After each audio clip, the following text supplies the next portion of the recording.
बंधुगण देखंतु स्वागत करुच्ची आपण को आउ गोटे न्यू वीडियो रे। तो आज आम डिस्कसन करबा देखंतु +3 फर्स्ट सेमिस्टर ओडिया ऑनर्स रो देखंतु गोटे क्वेश्चन को डिस्कसन करबा बहुत ही इंपोर्टेंट आउ बहुत ही गुरुत्वपूर्ण अटे। देखंतु क्वेश्चन टी होउची देखंतु मध्ययुगीय ओडिया काव्य साहित्य सृष्टिर सामाजिक पृष्ठभूमि आलोचना करो।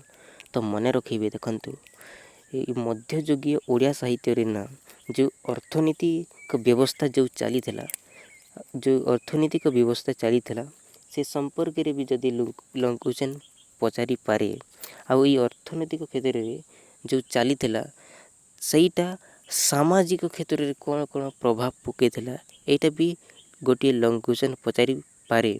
तो मन रखिबे आउ से अनुसार पढ़ापढ़ी को ठीक ठाक से पढ़ापढ़ी करेंगे।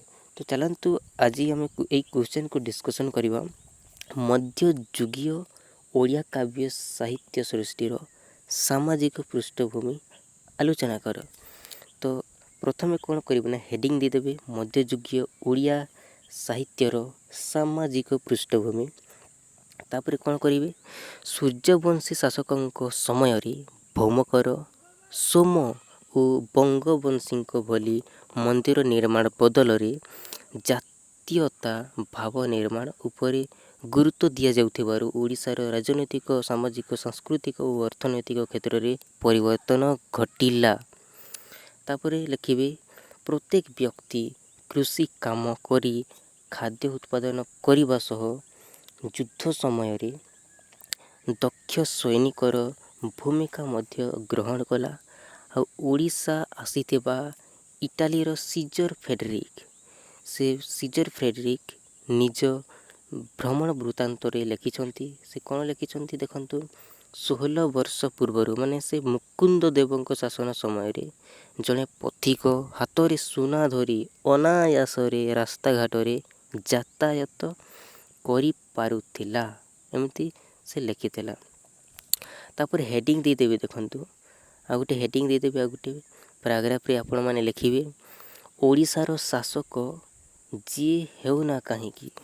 देखंतु हेडिंग रे कोन रहिछि मध्ययुगीय ओडिया सामाजिक जीवन हेडिंग दे देबे आ लिखिबे ओडिशार शासक जी हेउना काहींकी साधारण जनजीवन चलनी रे किछि प्रभाव पड़ु नथिला। समग्र ओडिशा अंचल उत्पादन केंद्र पाल्टी जाइथिबारु ओडिशावासी निज उत्पादित द्रव्य पारस्परिक विनिमय द्वारा चलुथिले। एही समयर सबुठारु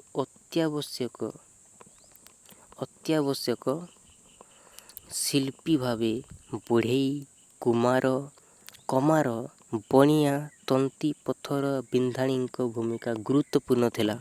जेउठी विनिमय असंभव थिला सेठारे कौनसी टंका पैसा किंबा सुना रूपा भली मूल्यवान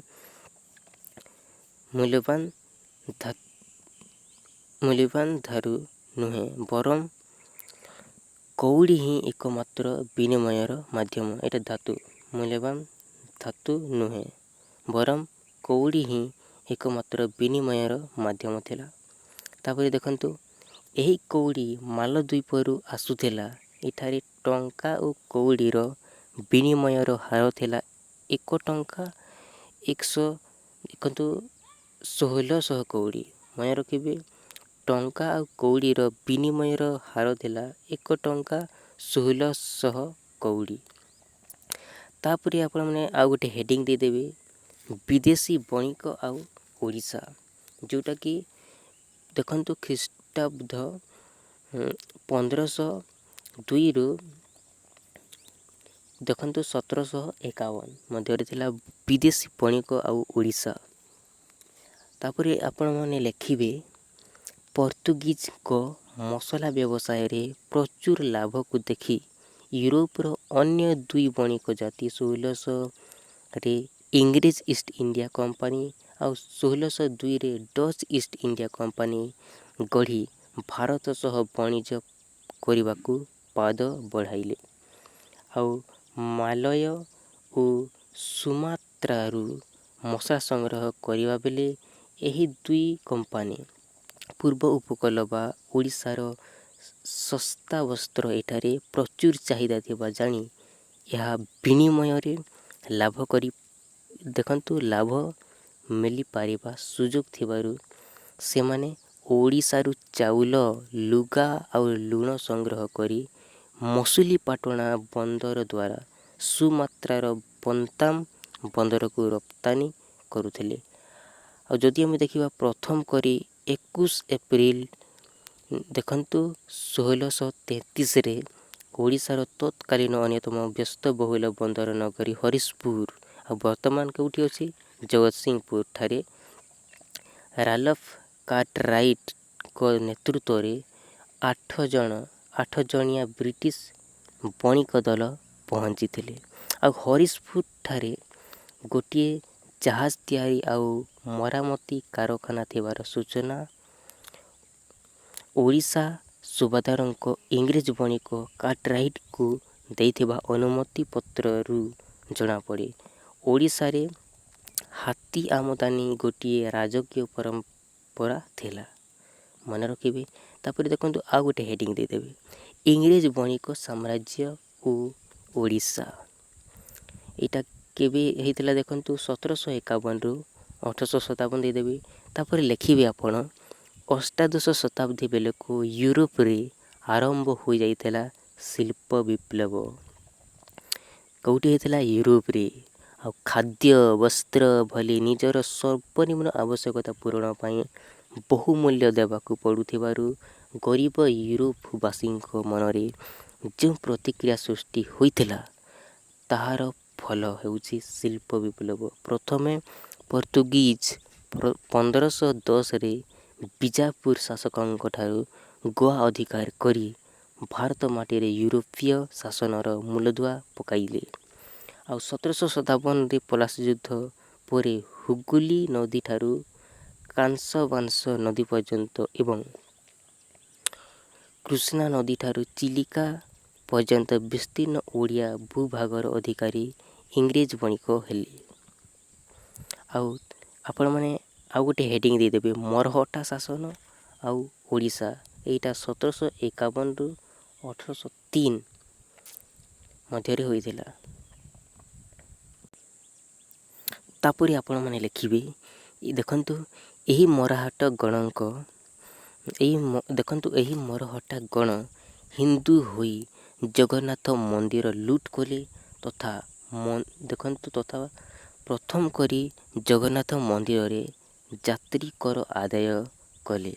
ତାପରେ ମରହଟ୍ଟା ଶାସକଙ୍କ ଅର୍ଥ ଲିପ୍ସା ଏତେ ବଢ଼ି ଯାଇଥିଲା ଯେ ଭୋକ ବିକଳରେ ତାଟିଆ କାମୁଡ଼ିବା ନ୍ୟାୟରେ ପ୍ରଚୁର ଆୟ କରିବା ପଥ ବନ୍ଦ ହୋଇଯାଇଥିବାରୁ ଧାର୍ଯ୍ୟ କରଠାରୁ ଅଧିକ ଅର୍ଥ ନିଜ ସୈନ୍ୟବାହିନୀର ପ୍ରମୁଖ ଅଙ୍ଗ ବର୍ଗୀମାନଙ୍କ ଦ୍ୱାରା ଯେକୌଣସି ସମୟରେ ବଳପୂର୍ବକ ଆଦାୟ କରିବାକୁ ଲାଗିଲେ। ଆଉ ଓଡ଼ିଆ ପରିବାର ଘର ଛପର କରୁନଥିଲେ, ଭଲ କବାଟ ଘରେ ଲଗାଉନଥିଲେ କିମ୍ବା ଭଲ ଲୁଗା ପିନ୍ଧୁନଥିଲେ, ସୁନା ରୂପା ଅଲଙ୍କାର ପିନ୍ଧିବା ତ ଦୂରର କଥା, ସାଧାରଣ ବାସନ କୁସନ ଘରେ ପୋତି ରଖୁଥିଲେ।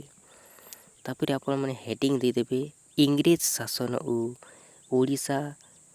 ଏଇଟା 18ଶ ଶତାବ୍ଦୀରୁ ବିଂଶ ଶତାବ୍ଦୀ ପର୍ଯ୍ୟନ୍ତ।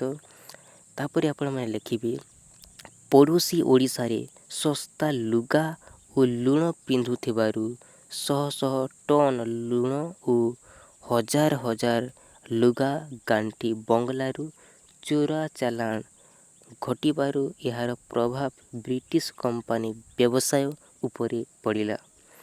ଆଉ ପାରଲା ରାଜା ଜଗନ୍ନାଥ ଗଜପତି ନାରାୟଣ ଦେବଙ୍କ ରଣହୁଙ୍କାର ଦେଖନ୍ତୁ, ମୁଁ ଓଡ଼ିଆ ରାଜା, ମୁଁ କାହାକୁ ଖଜଣା ଦେବି ନାହିଁ କି କାହାରି କର୍ତ୍ତୃତ୍ୱ ମାନିବି ନାହିଁ। ଏଇଟା ହେଉଛି କାହାର ରଣହୁଙ୍କାର? ଏଇଟା ମନେ ରଖିବେ ଜଗନ୍ନାଥ ଗଜପତି ନାରାୟଣ ଦେଖନ୍ତୁ ପାରଲା ଜଗନ୍ନାଥ ଗଜପତି ନାରାୟଣ ଦେବଙ୍କ ରଣହୁଙ୍କାର ଅଟେ। ମୁଁ ଓଡ଼ିଆ ରାଜା, ମୁଁ କାହାକୁ ଖଜଣା ଦେବି ନାହିଁ କି କାହାରି କର୍ତ୍ତୃତ୍ୱ ମାନିବି ନାହିଁ। ତାପରେ ଆପଣମାନେ ଲେଖିବେ କୁଟୀର ଶିଳ୍ପ ଭାବରେ ଓଡ଼ିଶାର ବୟନ ଓ ଲବଣ ଶିଳ୍ପକୁ ଧ୍ୱଂସ କରିସାରିବା ପରେ ବେଡ଼ି ଉପରେ ଦେଖନ୍ତୁ କୋରଡ଼ା ମାଡ଼ ପରି ଇଂରେଜ କମ୍ପାନୀ ପୂର୍ବପରି ରାଜସ୍ୱ ଆଦାୟ କଉଡ଼ି କିମ୍ବା ଶସ୍ୟ ନେବା ବଦଳରେ ରୂପା ଟଙ୍କା ଦେବାକୁ ବାଧ୍ୟ କଲେ। ତାପରେ ଯେତେବେଳେ ଟଙ୍କାର ବିନିମୟ ପାଇଁ ପ୍ରଚୁର କଉଡ଼ିର ଆବଶ୍ୟକତା ପଡ଼ିଲା ଓ ବିନିମୟର ମାଧ୍ୟମ ରୂପ ଟଙ୍କା ଆଉ କଉଡ଼ି ମଧ୍ୟରେ ବିନିମୟର ବହୁ ତାରତମ୍ୟ ରହିବାରୁ ବହୁ ଧନୀ ଓଡ଼ିଆ ରାତାରାତି ଗରିବ ପାଲଟି ଗଲେ। ତ ଏତିକି ଥିଲା ଫ୍ରେଣ୍ଡସ୍। ଭିଡ଼ିଓଟି କେମିତି ଲାଗିଲା କମେଣ୍ଟ କରିକି ନିହାତି ଜଣାଇବେ। ଆଉ ଆପଣମାନେ ଚ୍ୟାନେଲରେ ନୂଆ ଦେଖୁଛନ୍ତି ତାହେଲେ ଚ୍ୟାନେଲକୁ ସବସ୍କ୍ରାଇବ୍ କରିବେ। ଆଉ ଆମର ଟେଲିଗ୍ରାମ ଗ୍ରୁପରେ କିପରି ଜଏନ୍ ହୋଇପାରିବେ ଦେଖନ୍ତୁ ଭିଡ଼ିଓର ତଳପଟେ ଲିଙ୍କ ଦେଇଦେଇଛି। ଆଉ ଆପଣମାନେ କେମିତି ଡାଉନଲୋଡ଼୍ କରିବେ ଦେଖନ୍ତୁ କେମିତି ଜଏନ୍ ହେବେ। ଆପଣମାନେ ଗୁଗୁଲ୍ ପ୍ଲେ ଷ୍ଟୋରକୁ ଯିବେ। ଗୁଗୁଲ୍ ପ୍ଲେ ଷ୍ଟୋରରୁ ଯାଇକି ଡାଉନଲୋଡ଼୍ କରିବେ ଟେଲିଗ୍ରାମ ଆପ୍ଲିକେସନ୍। ଆଉ ଟେଲିଗ୍ରାମ ଆପ୍ଲିକେସନ୍ର ସର୍ଚ୍ଚ ବାର୍ରେ ଉପର ପଟେ ଟାଇପ୍ କରିବେ ପ୍ରେପ୍ ଲର୍ନ। ଆଉ ଆମର ଗ୍ରୁପ୍ରେ ଜଏନ୍ ହେଇଯିବେ ପ୍ରେପ୍ ଲର୍ନ ଟେଲିଗ୍ରାମ ଗ୍ରୁପ୍ରେ। ସୋ ଭିଡ଼ିଓକୁ ଗୋଟେ ଲାଇକ୍ କରିଦେବେ। କେମିତି ଲାଗିଲା କମେଣ୍ଟ କରିକି ଜଣାଇବେ। ଆଉ ଲାଇକ୍ ଆଉ କମେଣ୍ଟ ତ ନିହାତି ଭାବରେ କରିବେ। So thank you so much. Jai Hind ବନ୍ଧୁଗଣ।